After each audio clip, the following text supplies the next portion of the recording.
महाराष्ट्र में मुख्यमंत्री एकनाथ शिंदे की सरकार को बने 2 महीने ही हुए हैं, लेकिन इस बीच बहुत बड़ी खबर सामने आई है। हाल में हुए मंत्रिमंडल विस्तार में शिंदे गुट के महज 9 ही विधायकों को मंत्री पद की शपथ दिलाई गई। ऐसे में अभी भी एकनाथ शिंदे के समर्थक 31 विधायक अपने लिए मंत्री पद की उम्मीद लगाए बैठे हैं, लेकिन शिंदे के लिए सबको मंत्री पद दिला पाना काफी मुश्किल है।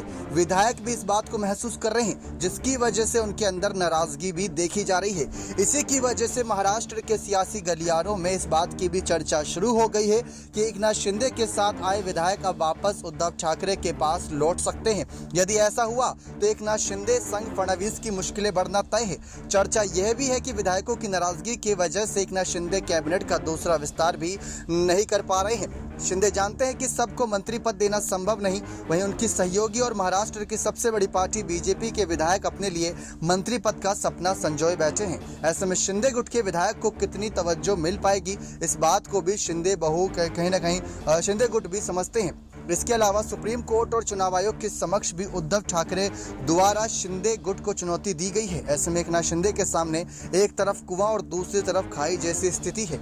एक विधायक जरूरी है, क्योंकि शिंदे गुट का दावा है कि उनके पास 2/3 बहुमत यानी 37 शिवसेना विधायकों का समर्थन है।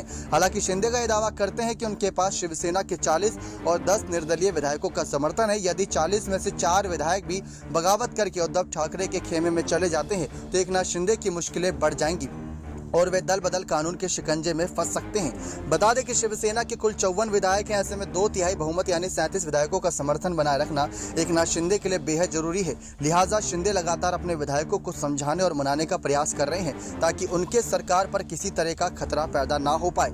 महाराष्ट्र सरकार के पिछले मंत्रिमंडल विस्तार में कुल 18 मंत्रियों ने शपथ ली थी। यदि मुख्यमंत्री और उप मुख्यमंत्री को मिला दिया जाए तो कुल 20 मंत्रियों का मंत्रिमंडल अब तक बन चुका है। इसके अलावा शिंदे सरकार ज्यादा से ज्यादा 23 अन्य विधायकों को मंत्री बना सकती है, जबकि अकेले शिंदे गुट के ही 31 विधायक मंत्री पद पाने की आस लगाए बैठे हैं। जबकि मुख्यमंत्री को बीजेपी विधायकों को मंत्री पद में बराबर की हिस्सेदारी देनी है।